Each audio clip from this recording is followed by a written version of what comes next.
well over 1,000 years, the various British crowns have been a source of stability and tradition for the British people. Through war, legislation, and wise governance, they have come to reign not only over the Isles, but across the seas to lands on the far side of the world. Their legacy is a complicated one, and even if the monarchy should be dissolved tomorrow, its impact on world history assures that it will never be forgotten. So where did this line start? The identity of the very first kings in England are unknown, but to many it began with King Ecbert of Wessex, the forefather and ancestor to almost every holder of the crown of England. But before we can discuss the life of Egbert, it is necessary to mention the political world in which this future king was born into. While it is true that the idea of a single English kingdom did exist, this was not the political reality. England was divided into a series of smaller kingdoms, the two most powerful of whom were Northumbria and, above all, Mercia. There were a number of other smaller kingdoms in the south, but for the most part Mercia was the dominant force in England. It was actually to one of these smaller kingdoms, the Kingdom of Kent, that Egbert was born into, between 771 and 775, to Ehemund and an unknown woman. Ehemund was King of Kent and a descendant of King Cedric, making him a member of the House of Wessex and giving him a very weak claim to that throne. Little is known of Ehemund's reign. We know that he was a king in Kent in 784, but just 1 year later King Offa of Mercia signed several documents regarding Kent that made no mention to any king. It is possible that he had overthrown Ehemund, but he also may have simply subjugated the region and made Ehemund a weak puppet ruler. Growing up, Egbert watched from Kent as King Offa of Mercia continued to stretch his power out over southern England, until just Wessex remained as an independent kingdom. It seemed that Offa was on his way to being proclaimed Bretwalda. The title Bretwalda, sometimes translated as Britain ruler or simply Wide ruler, had only been awarded to 7 Anglo-Saxon kings at this time, and it looked as though Offa was about to become the 8th. Nevertheless, in 786, Egbert's world was changed forever when Sinewulf, the then King of Wessex, was assassinated, and a council of the Witan was convened to choose his successor. The Witan were a body of lords in Wessex, called to choose and appoint the new monarch when the old one died. Contest for the throne could be violent, and no king had successfully managed to hand the crown of Wessex over to his own son in over 200 years. Candidates presented themselves to the Witan, and eventually a nobleman called Beorhtric won the throne. We are told that Egbert presented himself in dispute of Beorhtric's appointment, which seems to suggest that Egbert only announced his candidacy after Beorhtric had already been chosen, which was probably very unusual. Egbert's argument was that he had a much better claim to the throne, but he failed to gain it and was soon forced to flee Wessex. Initially, Egbert fled north into Mercia and to King Offa. One reason for this might have been that he suspected Offa would want to keep the rival claimant to the only southern kingdom he didn't already rule close to him, just in case. Whatever his thinking, it seems he was correct, as he was able to stay in Mercia for a brief time before Beorhtric presented Offa with an offer. King Beorhtric wanted an alliance with Mercia, and was willing to marry one of Offa's daughters in order to accomplish this. He asked only that Offa hand Egbert over to him. Offa agreed to the deal, but ultimately chose to simply banish Egbert from England. Despite losing part of what he had asked for, Beorhtric agreed to the alliance, contenting himself that Egbert was no longer a threat to him. Egbert fled to Francia and the court of Charlemagne. Egbert came to know the king of the Franks, and may have even been present when he was crowned Holy Roman Emperor. It was during his time with Charlemagne that Egbert learnt the lessons of good governance and kingship that would prepare him for his own future reign. Charlemagne had good reason to like Egbert, if for no other reason than he hated Offa and was constantly supporting his opponents and enemies during Offa's reign. According to some sources, Egbert married during his time in Francia. Radbolga, who was a relative of Charlemagne, is the most widely known potential wife, but in recent years she has been largely dismissed by historians. In any case, in 802, Egbert received news that Beorhtric had died. According to legend, his wife accidentally poisoned him to death. By this time King Offa had died as well, and the new king of Mercia was a man called Cenwulf. Egbert decided that the time had come for him to try to reclaim his throne once more, and he returned to Wessex to announce his candidacy, probably with the backing of Charlemagne. Shortly afterwards, Egbert was chosen by the Witan and crowned King Ecgbert of Wessex. However, the Mercian king Cenwulf disliked Egbert, and a significant raid against Wessex was launched on the day Egbert ascended, although it was quickly put down. The reason that Cenwulf disliked Egbert was very simple. During the reign of King Offa and King Beorhtric, Offa had been able to use the marriage between his daughter and Beorhtric to effectively rule in his place, giving his daughter more powerful in the running of Wessex than its own king. Even after Offa had died, Cenwulf had been able to continue Mercian dominance over Wessex. However, Egbert planned to rule in his own right, away from Mercian dominance, and this annoyed Cenwulf. Little is known of Ecgbert's reign for the next 20 years. The fact that there are no records of this period have left some to suggest that Ecgbert may have been forced to accept the dominance of Cenwulf for a time, although this seems unlikely as documents regarding Cenwulf from that time do not call him the overlord of the southern English, a title that he would have been entitled to if he had brought Wessex to heel. Instead, it's more likely that Ecgbert spent this time consolidating his own power and removing political enemies who had risen during the reign of Beorhtric. One thing that we do know that happened during this time was that Ecgbert had a son, whom he called Ethelwulf, the Old English word for noble wolf. This means that he must have married at some point, whether this was to Redbolga or some other woman is not recorded.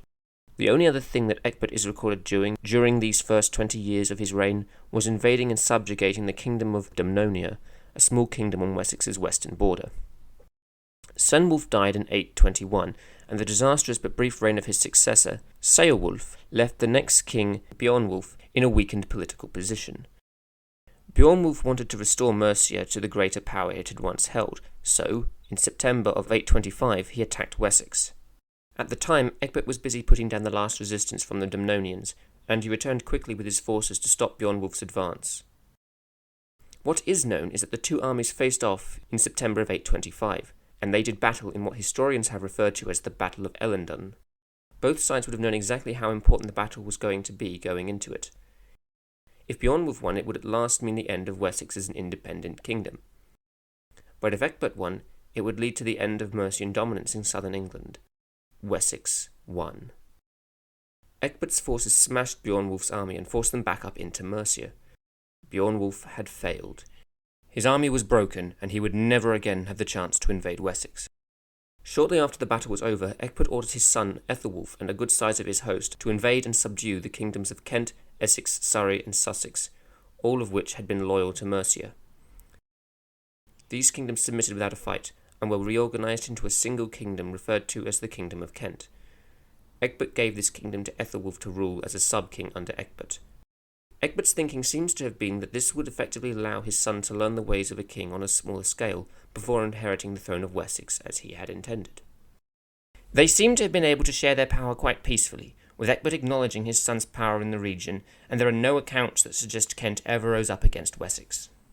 The kingdom of East Anglia, which had been completely absorbed into the kingdom of Mercia during the reign of King Offa, rebelled against Mercian control just 1 year later after the Battle of Ellendun. Egbert supported their push for independence, and Beornwulf was killed in battle against them as he tried to reassert control. His successor Lucider met the same fate the following year, dying while campaigning in East Anglia. Their defeats in East Anglia firmly established the rise and supremacy of Wessex in the region. The next king of Mercia, Wiglaf, did not make further attacks against either Wessex or East Anglia, but his hand was soon to be forced. In the 4 years since the Battle of Ellendun, Egbert was preparing his forces for further battle. In 829, Egbert launched his mass assault into Mercia, pushing through the country and forcing Wiglaf to flee.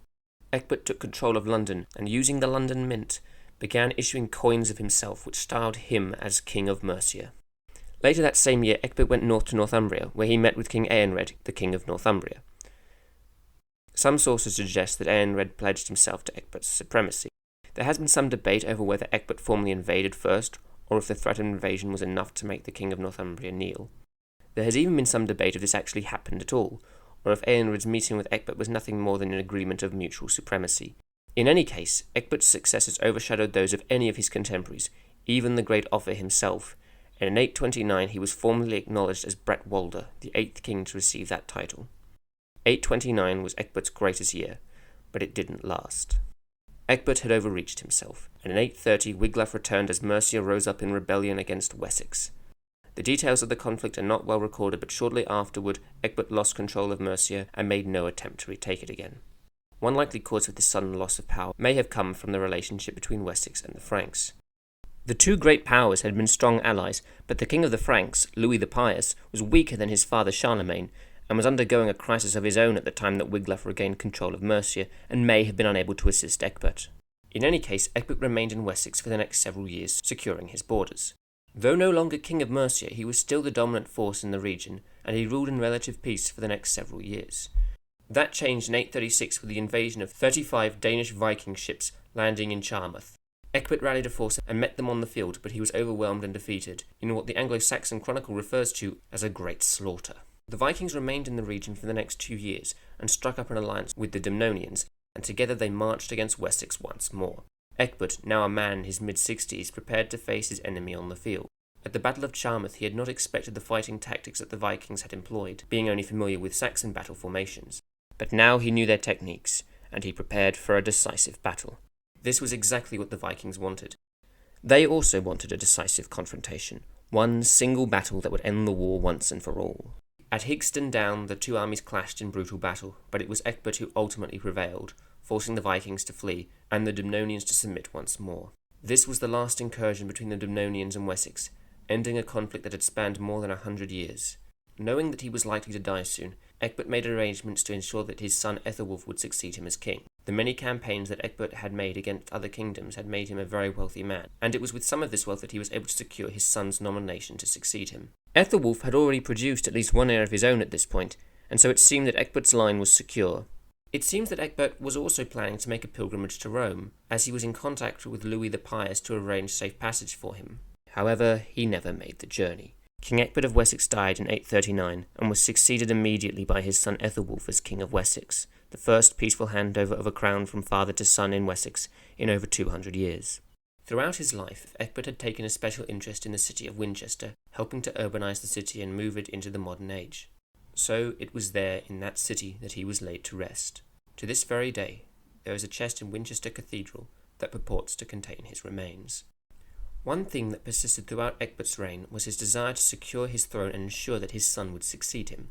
In the end, he did.